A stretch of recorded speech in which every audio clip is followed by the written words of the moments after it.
guys, welcome back to the Previa Alliance podcast. And it is Valentine's week. I am Sarah, Hey, it's Whitney. and we are here to kind of talk about something interesting, a little different, but I Yeah, think it comes to play for everybody. right. And it's new to me. Whitney's trying to teach me about it because I have sent some SOS texts to her about certain things. And she was like, "Do you know what the attachment styles are?" And I was like, "What?" And she's like, "Take Yeah. this quiz."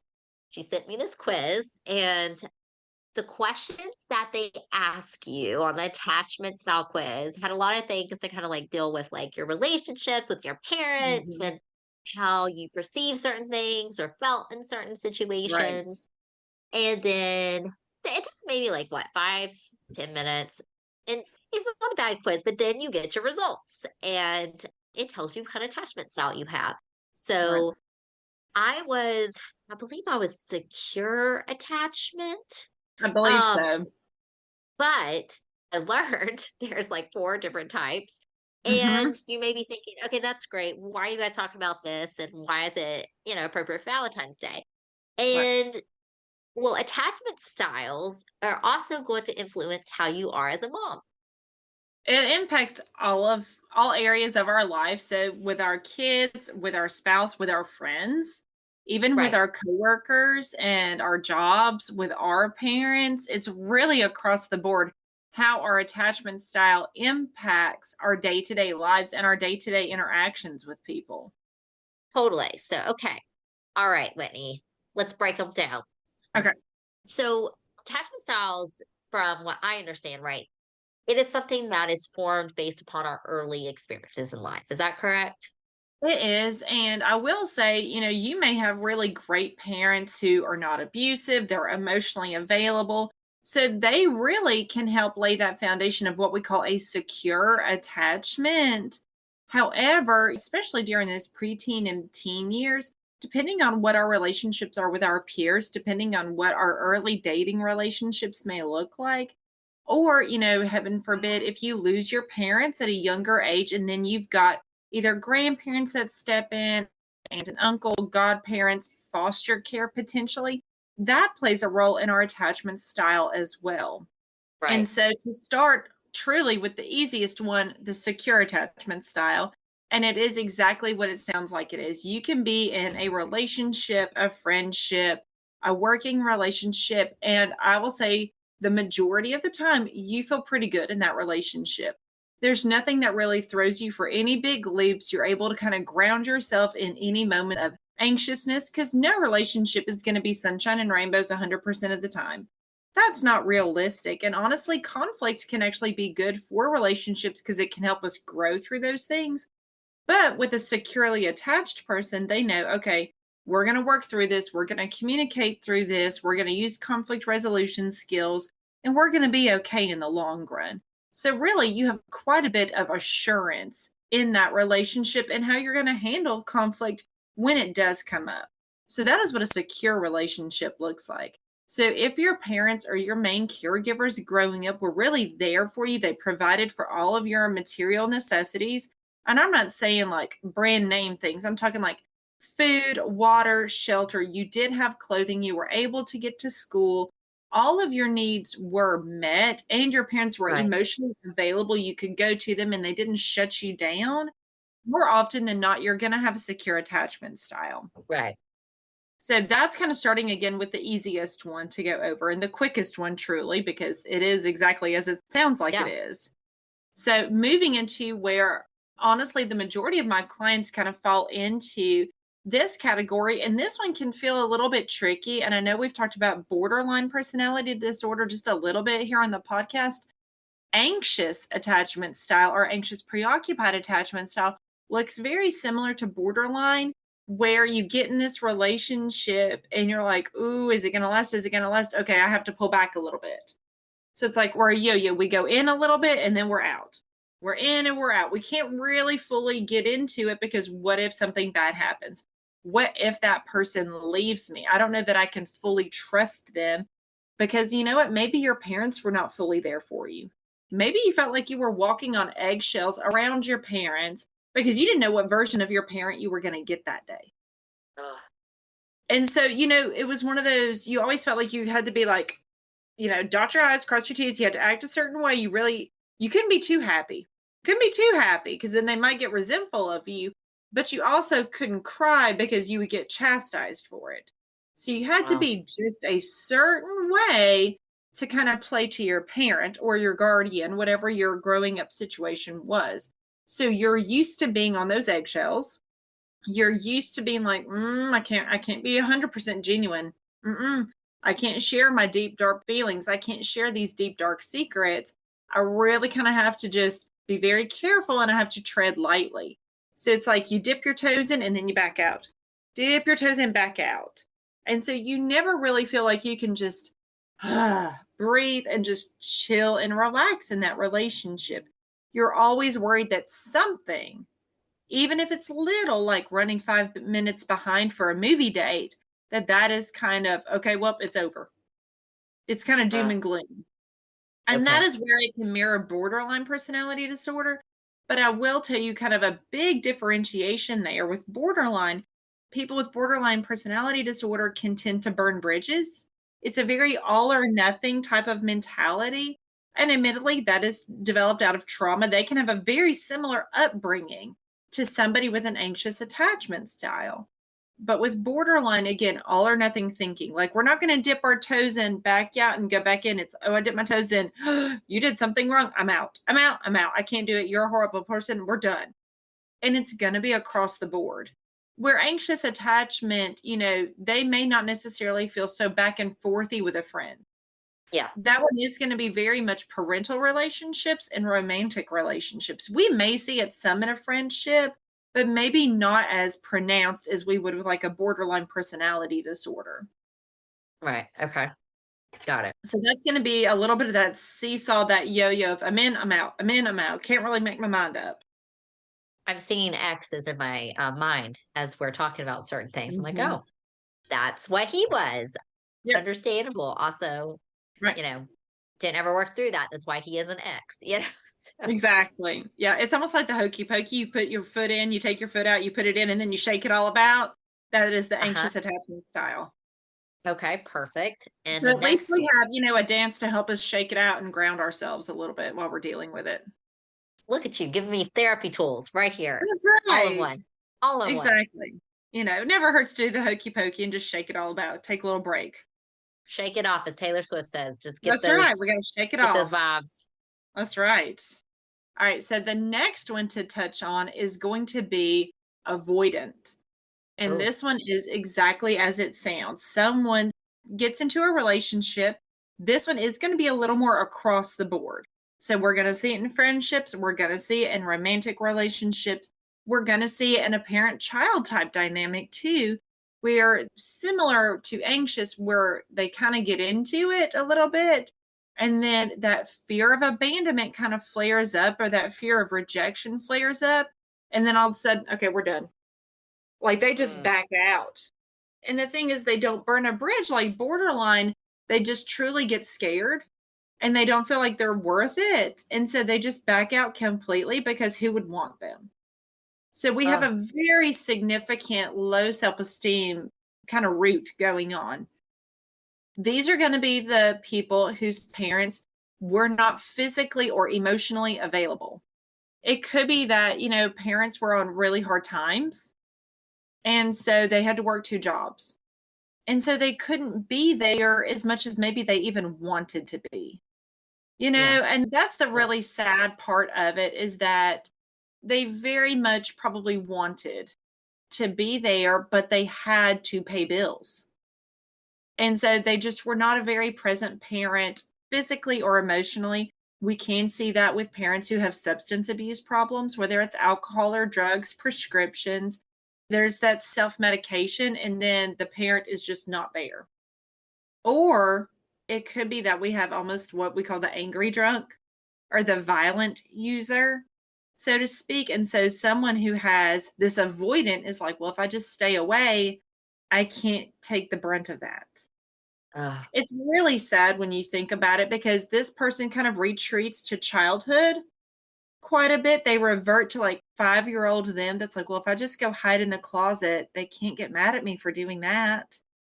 These people Yeah. tend to be very shy, very introverted, very soft spoken. They don't want to rock the boat. They Yeah. do not want to rock the boat. These could be people who they were products of divorce. And I'm not saying that all children who have divorced parents end up being avoidant. You can still be very securely attached and your parents be divorced. It depends on how the divorce really was dealt with and how your parents were with you post divorce. Right. So, that avoidant is exactly what it sounds like, where you try to have that relationship, but then something happens that makes you feel like it's rocky, and you're like, you know what? They don't want to be with me anyway. I might as well just go on. So it's a very self isolating, whereas borderline is very chaotic, it's very dramatic, where Right. the avoidant is an isolation. We're going to withdraw. Right. And I will Okay. say it would not be surprising for someone with avoidant attachment style to struggle with depression. Yeah. Now, and I should have said this from the beginning, an attachment style is not a diagnosis. Let me Right. make that super, super clear. Your attachment style is not a diagnosis. It is something that can get worked through. It is It is there fixable. to, oh, it's extremely fixable and it's something that you can work through. It is there to give us insight. Just to name it to tame it. Absolutely, because I have worked with so many people and I've worked with some couples before. And, one of them is like, well, you're a narcissist. Well, you're a borderline. And, we're throwing around these diagnoses. And I'm not saying that those diagnoses don't exist because they do. But sometimes our attachment style can mirror that personality disorder. Right. Okay, so we've done secure. We've done We secure, we've done anxious, we've done avoidant, and now we have disorganized. Oh, okay, so what is that one? So I hate to say it, this one is probably the most challenging of attachment styles because this usually is something that does stem from quite a bit of trauma in childhood. And this is where it really can overlap with a personality disorder. This is something where you could almost, even though attachment style is not a diagnosis, it almost looks like a dual diagnosis of we have both of these things at play and they're just kind of fueling the fire for the other one. Yeah. So disorganized can be stemming from physical, verbal, sexual abuse, and emotional and mental abuse. So we think about people who they had a parent who did partake in substances, alcohol, drugs, what have you, and that child got beat or they were extremely chastised.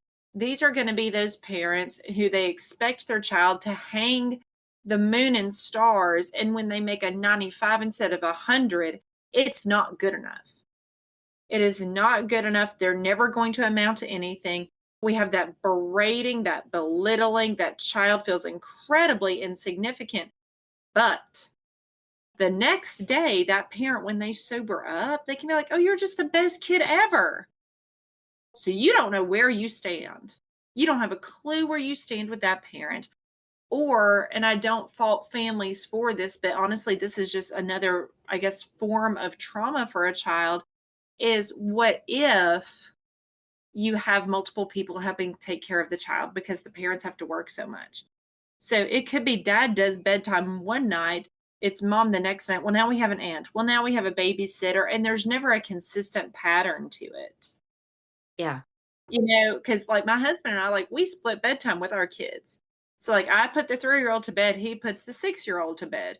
Well, guess what? That's consistent. And both parents are in the house. This is part of the Right. routine.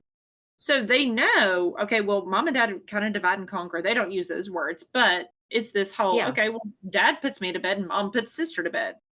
It's just how we do things.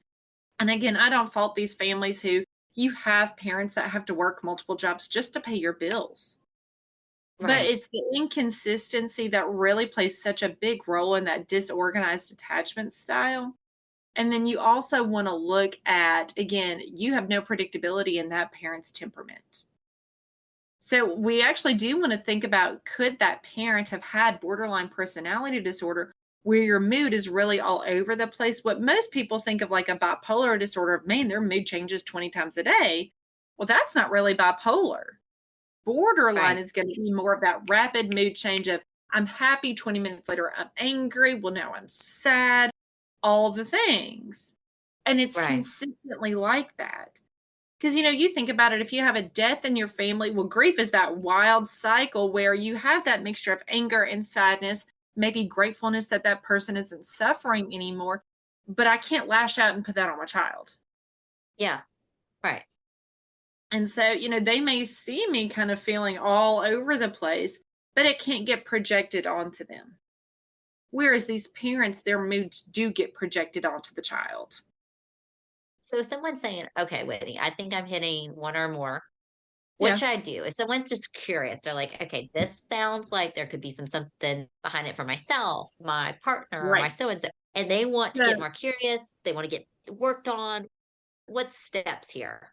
so first off, if you are already in with a therapist, I would bring up how to do attachment style work with your therapist. If you are not in with a therapist and you're just curious, well, what is my attachment style? How do I even figure that out? You can go to attachmentproject.com and do their free attachment quiz. From there, it will give you the results of whatever your attachment style is. From there, you can do that deep dive into Google of, well, what disorganized attachment style look like for me? Or what does anxious look like? Or what if I feel like I'm anxious and secure? Because that can happen. Because things do come up in life where we may not feel 100% secure in our marriage, but it's also not like we're ready to bolt kind of thing. Right. So we Right. have almost this 50-50 anxious versus secure, and it kind of coexists a little bit there.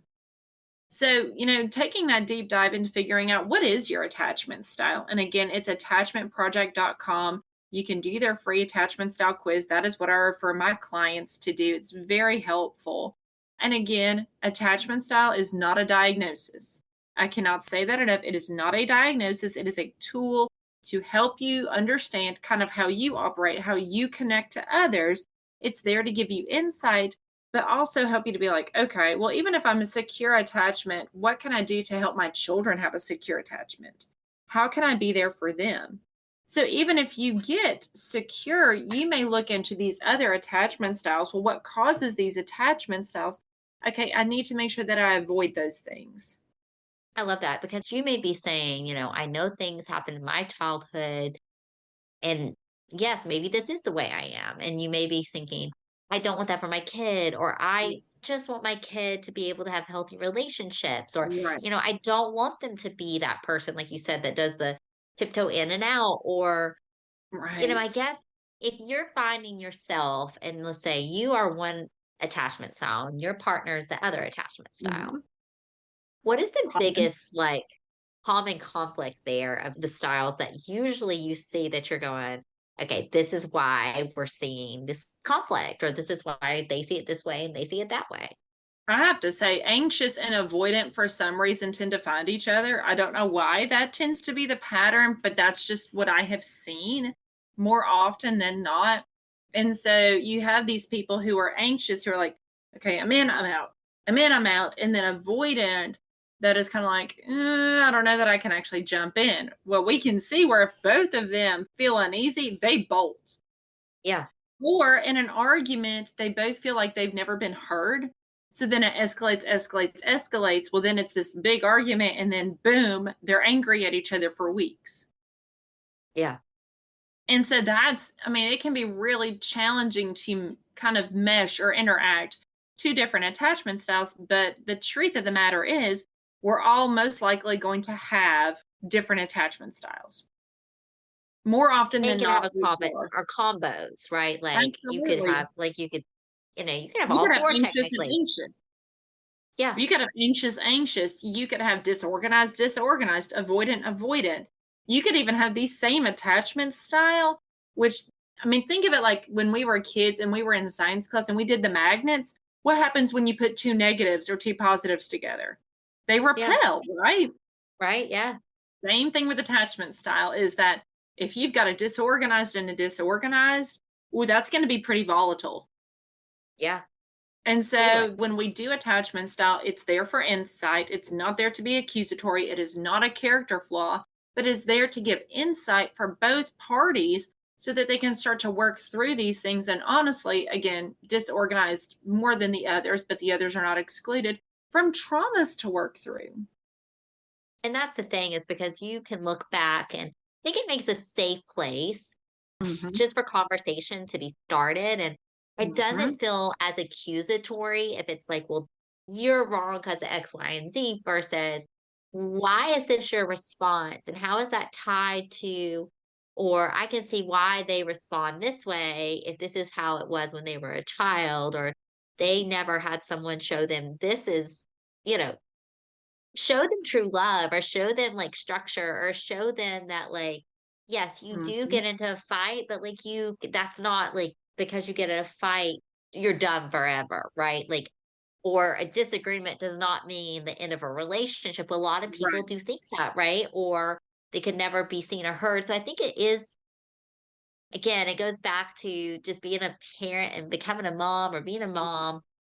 We get back into our childhood and it brings it up. And then in our relationships, Yeah. children, they will fire and gasoline explode together. So like Oh, if yeah. you're having these kind of It's the bomb in the dumpster fire is differences, what it is. you gotta figure out, okay, so how can we work towards it? What do we want together for our children? Or what do I want for my child? So it's just all tools, like Whitney said, this is not a Yeah. diagnosis. We're all about digging deep and seeing like, Yeah. well, why? Or get Yeah. curious. And instead of blaming or accusing or labeling, we're getting curious and we're seeing what we can do. You don't have to always be this way. If you're going, "Oh Right. my gosh, that's why 99% of my relationships didn't work out." Okay, let's Yeah. dig through this, and we'll link the Absolutely. attachment style quiz for you Yeah. guys on our show notes that you can do Yes. it, and you know what? It took us honestly 5-10 minutes. I had myself do it, I had my husband do it, and it does. It leads to really good Yeah. conversation, Yeah. and always tag in a therapist, or if you Yeah. wanna say, "Hey, I just wanna do my research first and then see if we need Right. help," that's perfectly fine, but, you know, Right. since And the we good thing are is it's not accusatory, especially if you're both oh, doing it. It's a tool. now did I go, "Huh, that's why you're that way sometimes," and he probably Oh, went, "Huh, that's why she's that way sometimes," of for course, sure. Again, but and we're allowed to have that insight. yeah, but it also gave me more understanding and honestly grace and kindness towards certain things. So it's we say get curious here, and this is a Right. fun Valentine's Day episode. Right. We Feel the are love sending and figure out your attachment style. we love that, but we are sending you love from us. Right. You guys, we appreciate you. We appreciate you being part of our community and listening to us every week, and keep sending us what you want us to talk about, and we will address it. And we're in this with you guys for the long haul, so we're not going anywhere. So That's right. have a great Valentine's Days for the moms. We hope That's you right. get that hot shower, that alone time, whatever TV you want. If you Yep. want chocolate, if you want that glass of Yep. wine, you do you, mama. I better get my And peanut M&Ms is all I gotta say. that's what Whitney's. We're putting it Yep. out in the universe. I Michael, Imma take need my listen. peanut M&Ms. We'll get that. Even if I have to Yes. DoorDash that to you, I will get you that. So, all right, guys. Till next time. See ya. Maternal mental health is as important as physical health. The Previa Alliance podcast was created for and by moms dealing with postpartum depression in all its variables, like anxiety, anger, and even apathy. Hosted by CEO, founder Sarah Parkhurst, and licensed clinical social worker Whitney Gay, each episode focuses on specific issues relevant to pregnancy and postpartum. Join us and hear how other moms have overcome mental health challenges, as well as access tips and suggestions on dealing with your own challenges as moms. You can also browse our podcast library and listen to previous episodes at any time. Please know you're not alone on this journey. We're here to help.